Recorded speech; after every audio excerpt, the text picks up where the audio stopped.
Hi, everyone. Welcome back if you're a subscriber. And if you're new to Magnitude 10 YouTube, welcome. I'm Jeff, and this is the home office. Today, I'm an electrician, as some of you may know, and I did some electrical repair work for a gentleman in Columbia, Missouri, who turned out to be a comic book collector. Um, I was pleased to find out that he was interested and open to trading, sharing, selling. He had set aside some books that he was wanting to downsize, focus on Amazing Spider Man, his run of Amazing Spider Man and Batman. He had set aside some books that he was planning to sell, and he also was open to allowing me to look through some of his personal collection, as long as it wasn't Spider Man or Batman. So this was the first time that I did a deal with this gentleman. So I tried to pull out some things that I could pay closer to full market value. And I will let you know what I paid at the end of the video. But first, I want to kind of go through and show you. This is a stack I walked away with, and I hope to be back. I indicated to him some books that I was interested in for future transactions. Also asked him if he was interested in having a look at some of my Golden Age Batman. So we'll see how that goes. So, those opportunities are kind of, here and there. But if you find yourself in a position where you can trade or purchase comic books, that's always a great thing. Um, I did want to mention that now that we've surpassed 100 subscribers, this statue of Superman, I am planning to uh, give this away when we reach 1,000 subscribers. This is a $200 value, so I thought it was kind of appropriate. A thousand's a pretty big milestone. And so, if you haven't yet subscribed, appreciate you subscribing. Hope you like the content, and let's get on with the show. So, in no particular order, I'm going to go through the books that I grabbed on this occasion. Um, I have my list on my phone. By the way, there's a link on the homepage of the Magnitude 10 website. That's a Google Sheet. It's live organic. It's the best inventory I have of what's available. So if you'd like to access that, just click on the home page and you can view the inventory available. It's a good idea to have a list with you, even if you only have a few hundred books. But as a collector, you want to look and see what you're missing and not necessarily purchase a duplicate. So I definitely recommend that. And in this case, I needed issue number 17. And he had this in his pile that he was interested in selling. Marvel Tales, those are nice reprints of Spider-Man stories, so I was happy to pick up some Marvel Tales. And I think there's a few here. This may be a duplicate, but it's a cool one with the man thing. It's a Green Goblin. It's an early one. This is with Captain Marvel.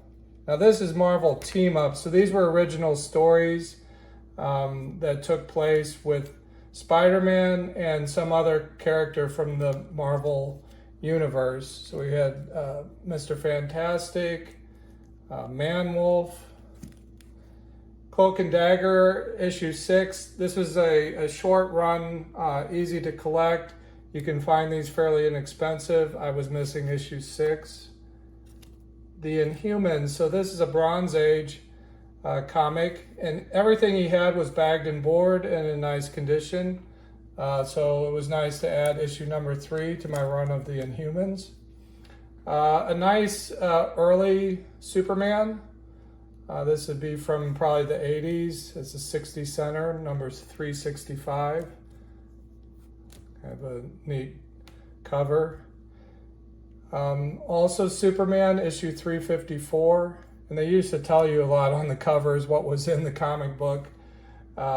Issue 366, Now, as a teenager, I read ROM. I had a mail order subscription. We lived out in the country, and ROM was just one. And by the way, I've been looking for the original toy. The toy did not do well. The comic book lasted for about 6 years, something like 75 issues. This was ROM 28, so filling in a couple issues of ROM. Batman versus Predator. This is a fun, I like the Huntress too, fun Dark Horse Elseworlds kind of mashup. They did a couple of these, and this was the second mini-series. This was issue 1. Been working on this Deathmate from Valiant. I have a lot of these. There's certain ones, colors that I haven't been able to find yet. This was the preview. I'm not sure that I had that. RoboCop issue 4. That was a fun 80s movie. I like Huntress and Power Girl, and this is a fun series, this World's Finest, that stars both characters. And so I've been kind of collecting these here. So some of these are kind of things that I would like anyway, regardless. Some of it I feel like other people would like to buy through Magnitude 10. So, but it's always nice if you see something that you don't mind having in your collection that you would like to read, or you don't mind whether you ever sell it or trade it. That's always a good starting point to be, collect what you like in a sense, but also look for value. The Tick, this is a new, for my collection. I don't have a lot of Tick, and this was NEC, a different publisher. So that's a fun pickup. Neil Gaiman's 1602, I'm working on this little set. And so now this level of stuff I don't have on my list, but I had to, I just have to adjust accordingly as far as like the value. But in order to complete that set, I took a gamble and picked up part 3, 4, and 5 so that I could try to complete that. Many of you know I like Dazzler, and this was more for me as opposed to, I don't know that anyone's ever asked for a Dazzler comic book, but this issue 14 was an issue that I did not have. He had issues 1 and 2 of Indiana Jones, The Last Crusade. I would have to find 3 and 4 to complete that, but I'll take a chance on that. Vision and the Scarlet Witch. I think that this was an early introduction of some of these characters. I need to learn about that, but this is a 12-issue limited series, issue 8, and I only have a couple of these, issue 9, so I was glad to pick up a couple more. This seemed like a nice thing, probably for someone that would like to read this in a more affordable trade paperback format. So that was a nice pickup, Batman, A Death in the Family. Those are collector issues of Batman, but they can be rather expensive. So then he thought that there was a key that occurred in issue number 12, and so he had said that he thought he wanted $5 for this. And then finally, this was something that he had in his set aside pile. He said, I'm just focused on Neil Adams covers, and this is Gil Kane, but it's a really neat cover, 15 center. So he had 15 on it, but he said he thought maybe he could take 10. We kind of looked at it. So he thought it was a 4. I pointed out that, not that it's a big deal, but there's 2 book length creases here. This is something I might try to press to see if that takes some of that creasing out. And, by Overstreet Grading Guide, if you have a full length crease, that should be a 3 at best. We looked at the book value for this particular issue. A 3 was booking at $10 roughly and a 4 at 12. So I think we realized we were $2 apart.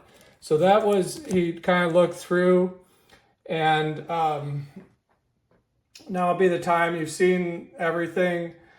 What do you think you would pay for this? And I'll let you know back at the home office desk. Okay, so as promised, he counted what was there, and there were 30 comic books, including the Green Lantern, 31, including the Death in the Family. He looked at this the most closely. There was one of the Scarlet Witches he thought was a key and had wanted $5.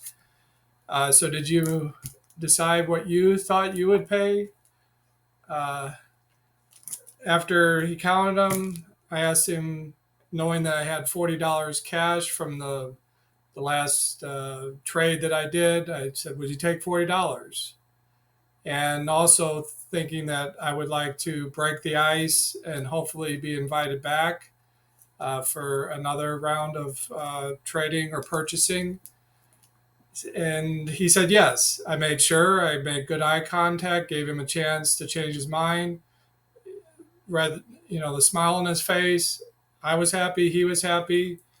So that works out about $1.33 a book. A strategy, maybe I get I'll put 15, maybe I get 10 for this in the end. I'll try 10, maybe I get 5 for this in the end. And if you can cover the cost of the entire stack, that's a win. So that's a strategy that you can follow as well to help make sure that your collecting pays for itself. Well, what did you think? Would you have paid $40 for this slot, for this stack? Share your comments. Let us know. This has been Jeff with Magnitude 10. As always, appreciate it if you can subscribe or like, and we'll see you next time on Magnitude 10 YouTube. Bye for now.